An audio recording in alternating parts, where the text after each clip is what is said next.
The use of meme culture in creation with the music has been normalized to the point where you can find memes about pretty much every artist that exists. Despite this, artists will often cross this line and attempt to make their music more popular with the use of memes, but will in turn make the memes themselves more popular than their music, causing a reverse reaction that makes them fall off over time.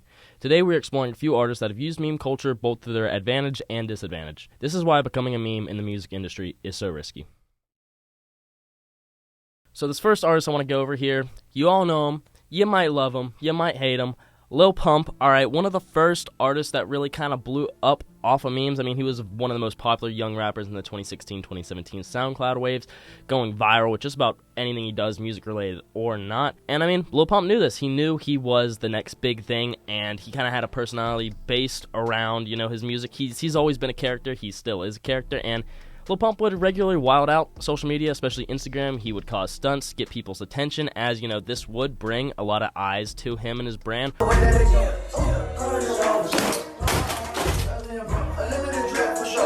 Regardless if they were coming to the music or not, to him, it was a good thing. Regardless what they're coming to him for, at least they're coming to him for something. So, Lil Pump would take advantage of this. Eventually, his stunts would become so popular that the character of Lil Pump became well-known and basically a meme of the stereotypical dumb mumble rapper who does drugs, has face tats, has dyed dreads, and such.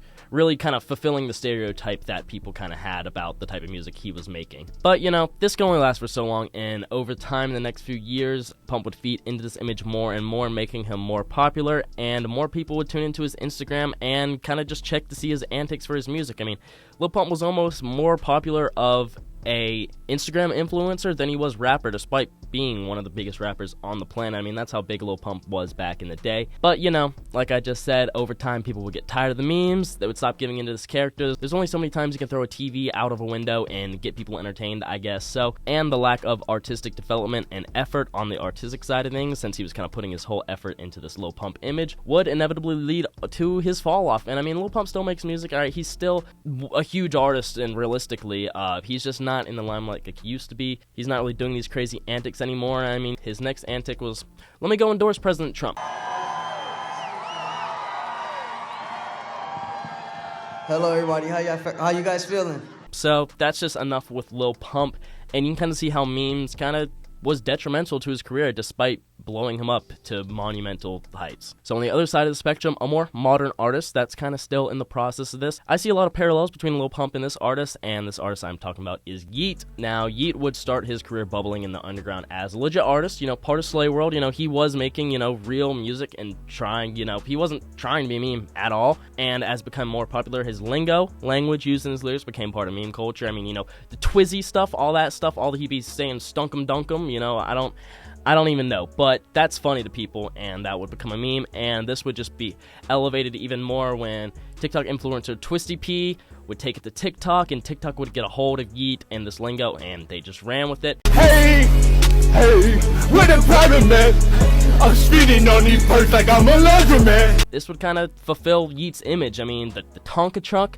the turban, all this weird language stuff, I mean, that is the image of Yeat, and it was pretty much caused exclusively by memes, despite it being part of the music. I mean, this wasn't really forced by Yeat. I mean, Yeat did not attention-seek shamelessly into the image, kind of like how Pump did. Rather, he would let his fans kind of pick apart what they thought was funny from the music he was creating. And of course, Yeat does have a sense of humor. He knows what he's doing to an extent, but it's not as shameless as Lil Pump. I think his most embracing moment of this meme would be when he did the Minions soundtrack. I mean, that's just funny. He knows that was funny. It's a huge moment for him regardless, but that's just funny. And I mean, Yeat's career is still young. It's still unsure where it'll take him in a legitimate direction or if he'll end up like Lil Pump, but I actually have a lot of faith in him because I actually really love Yeat's music. I mean, I liked Pump's music back in the day, but I was also in high school. So you see the difference here. So now I kind of want to look at someone who started out almost completely blown up from a meme exclusively. Mario Judah.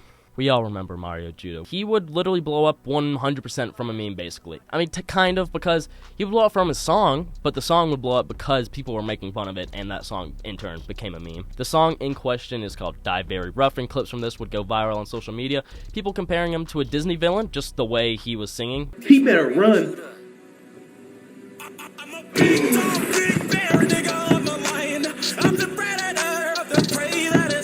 And And honestly, this would kind of lift him to monumental heights. I've never seen a meme blow someone up this much to where it honestly did help his music. I mean, people were actually listening to his music because of this meme. When this was happening, I was like, all right, this is someone who's going to use this meme for his advantage, and this artist is going to stick around. So he would shoot up into the mainstream almost, and he would really embrace this meme, and he'd be doing shows, he'd be doing interviews, all that, and these clips would be going crazy viral. So explain this. This is one question I got for you. When you say nigga, a lot of people are nigga. That's got to be racist. There's no way. I'm gonna just keep it real. There's no way that is like of our culture. And honestly, I feel like if he just kept this up, I get he was embracing the meme and like he wasn't taking himself too seriously. I feel like he could have went pretty far if he just stuck to this, but the whole lot of red fiasco happened. If you don't know what I'm talking about, his downfall, in my opinion, started with a bunch of posts and Instagram videos and whatnot of him basically demanding Playboi Carti drop his album Whole Lotta Red. Yo! Playboi Carti! Where's Whole Lotta Red, bro? It's been 2 years, bro. The world wants it, bro. And you haven't held your end of the deal, bro. We want Whole Lotta Red! If it's not here and delivered to the world before December 6th, I will drop it myself. He was just screaming at Carti day and day again. Of course, Carti did not drop within his allotted time slot, and Mario Judah would release an EP of the same name, which actually is kind of decent. It was kind of decent. This whole meme would kind of leave a sour taste in Carti's fans' mouth after he milked it for so long, and especially after he dropped this EP and after Playboi Carti actually dropped Whole Lotta Red, he would just trash it on social media. It wasn't really a great look. Ain't no more proven shit. That nigga dropped and I'm happy. He dropped. But guess what? He dropped trash. Carti, I didn't do all this shit just for you to give us fucking trash, bro.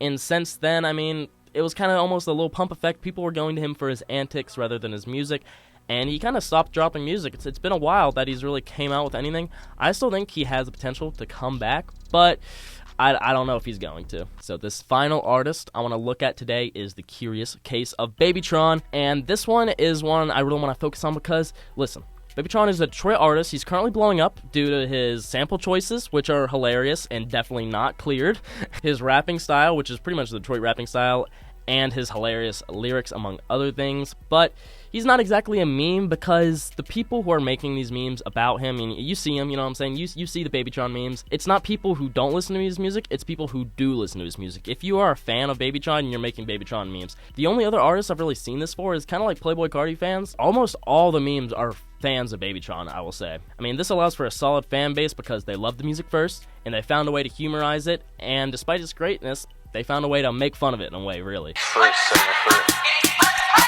Jeans, Mike Amiri, Cody Goose. And I mean, if you look at Detroit rap and the way Detroit has kind of been blowing up in the last few years, I mean, they're pretty much comedians. I mean, they know they're funny. Detroit's making all types of new waves. BabyTron is just the biggest one to come out of that specific Flint, Michigan, Detroit kind of scene. Obviously, it's comedic. The lyrics are made to be hilarious. They're made to be out of pocket. They're made to be wild. Riding with a dog and a stick like a blind person. BabyTron is the stunting image for that right now, which is why he, I think, is using memes to his absolute advantage, and he is embracing it to an extent. I mean, he is saying more funny stuff in his songs, he is doing these wild samples still regardless, but he's not, it's nothing like a Mario Judah or a Lil Pump. It's nothing like that. So, I know BabyTron's career is young, but I really think that he will go very far if he kind of keeps doing what he's doing now, maybe switch up his style a little bit here and there, because, that Flint, Michigan, Detroit flow is not for everyone. It's not really for the mainstream, even if he is blowing up to that right now. But regardless, I think BabyTron has a very bright career ahead of him, and some of these other artists on here might also have a bright career ahead of them. I don't know. I'm just looking at history. History tends to repeat itself. So yeah, all in all, memes, music, they're all in the same right now, especially with social media and the age of streaming era, all of that. You gotta be careful with that. You gotta be careful with how your image is portrayed, because really nowadays, image is everything. The music, if the music's not good, people aren't gonna listen. But really, if you have good music and you have a good image, that's when you really start to, get the fans blow up. I just want to talk about how memes, interact with hip-hop and rap culture and how that's kind of affected a few artists that I wanted to pinpoint in this video. If you enjoyed this video, make sure you subscribe to the bell. I got videos like this coming out all the time, hip-hop news, all that, you know what I'm saying? Go in the description, follow my TikTok, my Spotify, and my Twitter. Got my Twitter back again. Let's fucking go. And yeah, it's been Bryce. Peace. Can I picture little Bobby, just a young'un run around with his bands, hammer in his hand, feeling like a man. Run for the pole, get the gun, put it in your brain like goddamn. Put it in your brain like goddamn. I hear him calling.